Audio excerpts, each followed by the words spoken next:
PLDT. PLDT.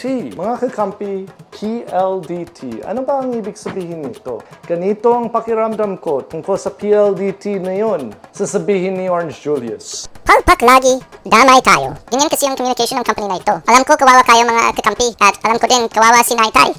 Salamat Orange Julius. Mabuhay kayo! Paki-subscribe at sampalin ang kampana. Ako ang inyong kakampi na si Puting Pinoy. Appear tayo.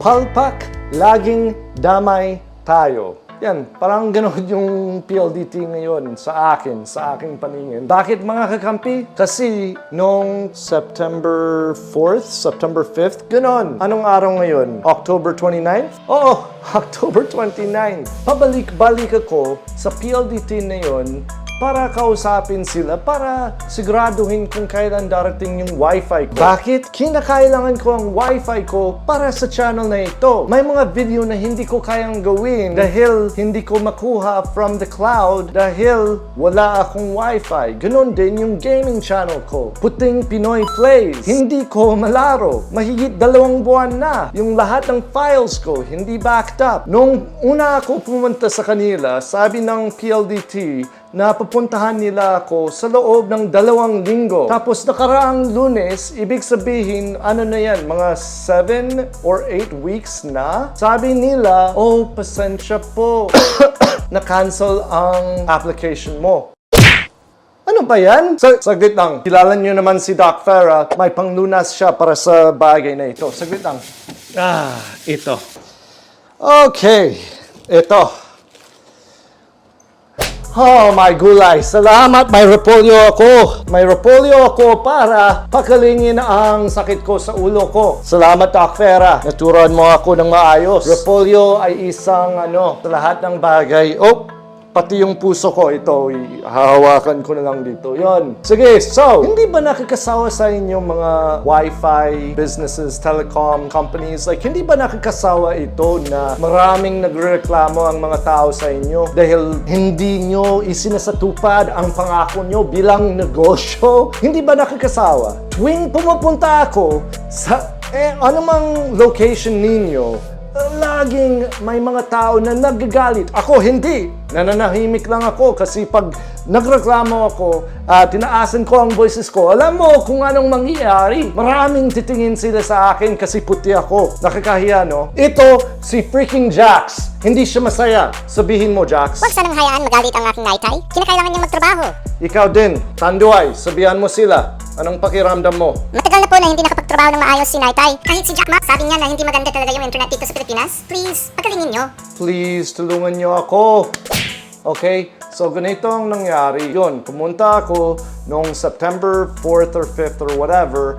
At pakalipas ng maraming linggo, iba't iba yung mga kwento nila. Processing pa rin yung mo. At may isusugo sila doon sa lugar mo para makabit. Pero dahil dayuhan ako, kailangan kong magbayad ng 4,500 which is the non-contractual fee. So, nagbayad ako ng 4,500. Nung una, sabi nila hindi kailangan. Hintayin ko muna na ikabit nila. Nung pangatlong beses, sa wakas sinabi nila, sige, bayad ka muna. So yun, nagbayad ako. Ang resibo ko, okay, ito ang resibo ko. Amount for 4,500. Anong nangyari sa 4,500 na ito? Nung nalaman ninyo, hindi pala pwedeng ikabit kasi ubos na yung bandwidth or wala ng slots. Bakit pumayag kayo sa pinakauna na mag-apply ako kung wala? Ito ay tungkol sa communication, PLDT. And you're a freaking communication company. Mag-communicate kayo. Ngayon, dapat nagla-livestream ako sa aking gaming channel. Kalipas ng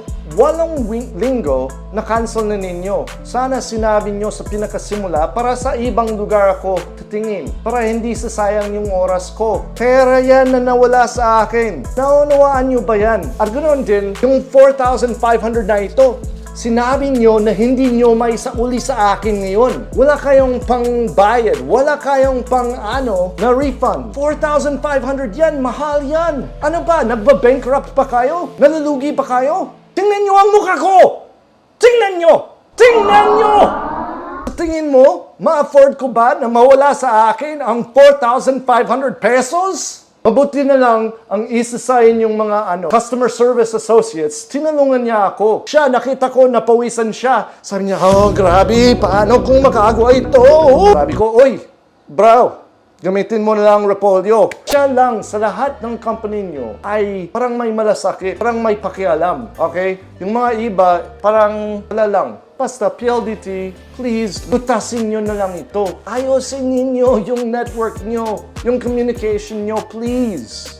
Kami ang nalulugi dahil sa inyo. At tandaan ninyo na hindi lang ako yung magsasabing ito. Lahat ng mga customers nyo, mag-communicate na lang kayo ng mas maayos.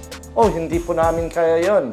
Tapos na, salamat for your time. Sige, so ngayon ay pupunta na ako sa Converge. Kung ayaw nyo na may video din kayo, mag-ayos kayo, please. Okay, mga kakampi, maraming salamat sa panonood. Malaki ang tulong ng biro lang, walang kwenta yung Repolyo na yun. Support Doc Adam. Sampalin ninyo ang like at sampalin ninyo ang kampana, pati yung subscribe. Up here. Oops.